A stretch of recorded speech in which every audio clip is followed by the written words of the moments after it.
નમસ્કાર. એક સવાલ જે વારંવાર મનમાં આવે છે, શું આધ્યાત્મિકતા માટે ઘર, પરિવાર, દુનિયા બધું છોડી દેવું ખરેખર જરૂરી છે? આવો આજે આપણે પંડિત શ્રીરામ શર્મા આચાર્યજીના એક એવા ક્રાંતિકારી વિચારને સમજીએ જે કહે છે કે સાચો આધ્યાત્મિક વિકાસ દુનિયાથી ભાગીને નહીં પણ તેને પૂરેપૂરી રીતે અપનાવીને જ શક્ય છે. આપણા મનમાં એક છાપ છે, ખરું ને, કે આધ્યાત્મિક પ્રગતિ એટલે બધું ત્યાગી દેવું, સંસારથી દૂર ચાલ્યા જવું. પણ શું ખરેખર આ જ એકમાત્ર રસ્તો છે? ચાલો આજે આ માન્યતાને જરા ઊંડાણથી તપાસીએ. તો ચાલો હવે એક એવા વિચાર તરફ વળીએ જે કદાચ આપણી બધી જ જૂની માન્યતાઓને બદલી નાખશે. વિચાર એ છે કે આધ્યાત્મિક સાધના માટે કોઈ પહાડ કે આશ્રમમાં જવાની જરૂર જ નથી. સાચી સાધનાનું મેદાન તો આપણું પોતાનું ઘર છે. આને જુઓ, અહીં જ આખી વાત પલટાઈ જાય છે. જે સામાન્ય માન્યતા છે કે સંસાર છોડવો પડે, એને આચાર્યજી સીધો પડકાર આપે છે. તેઓ કહે છે કે આપણી રોજિંદી પારિવારિક જવાબદારીઓને પૂરા સમર્પણ અને નિષ્ઠાથી નિભાવવી એ જ સૌથી મોટી આધ્યાત્મિક સાધના છે. આ જ સાચો યોગ છે. અને આચાર્યજીનું આ એક વાક્ય એ જ આખા દર્શનનો સાર છે કે ભાઈ, અધ્યાત્મ એટલે ભાગી જવું નહીં. ના, અધ્યાત્મ એટલે જીવનને, આપણી જવાબદારીઓને પૂરેપૂરી નિષ્ઠાથી જીવવું. ઠીક છે, આ સાંભળવામાં તો બહુ સારું લાગે છે, પણ મનમાં સવાલ થાય કે આ બધું વ્યવહારમાં કેવી રીતે શક્ય બને? ચાલો હવે એ જ જોઈએ કે આપણું ઘર આત્મશુદ્ધિ માટે એક જીવંત પ્રયોગશાળા કઈ રીતે બની શકે છે.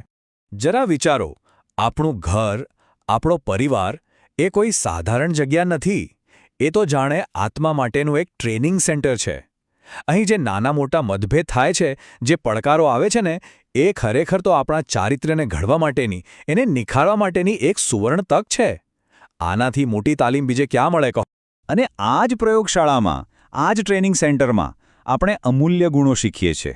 મુશ્કેલી આવે ત્યારે ધૈર્ય કેવી રીતે રાખવું, કોઈના અલગ વિચારોને કેવી રીતે સ્વીકારવા, એટલે કે સહનશીલતા, અને સૌથી અગત્યનું, કોઈ પણ સ્વાર્થ વગર, કોઈ અપેક્ષા વગર પ્રેમ કેવી રીતે કરવો.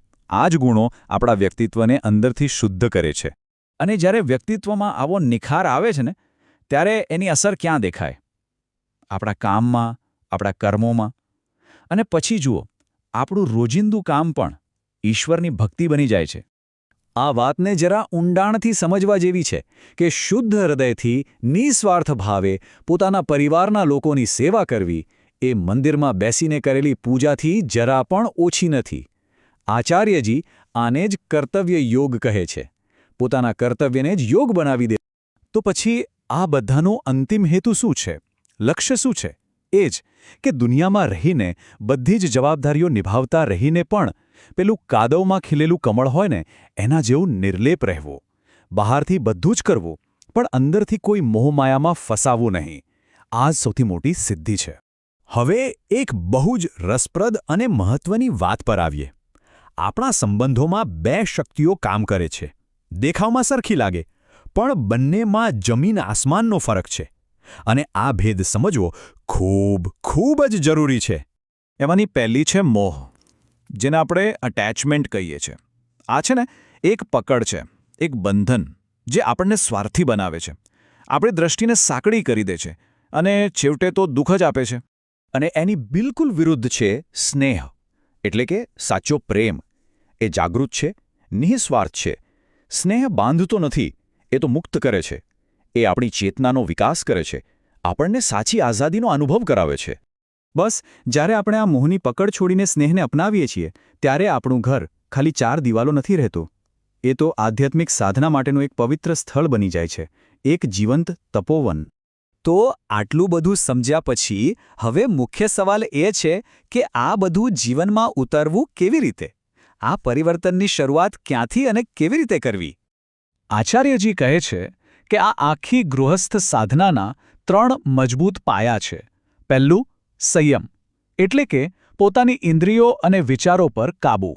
બીજું, સેવા, એટલે કે હું નહીં પણ આપણેના ભાવથી કામ કરવું. અને ત્રીજું, સહકાર, એટલે કે પરિવારમાં એકબીજાના પૂરક બનીને રહેવું. તો ચાલો આજથી જ આપણે આપણા દૃષ્ટિકોણને બદલીએ. ગૃહસ્થ જીવનને કોઈ બોજ કે મજબૂરી નહીં, પણ આત્મવિકાસ માટે મળેલી એક અદ્ભુત તક માનીએ. કારણ કે સાચી આધ્યાત્મિક યાત્રા ક્યાંક બહાર નહીં પણ આપણા પોતાના ઘરમાં, આપણા સંબંધોમાં જ શરૂ થાય છે. અને આ યાત્રા જ આપણા ઘરને સાચા અર્થમાં તપોવન બનાવશે.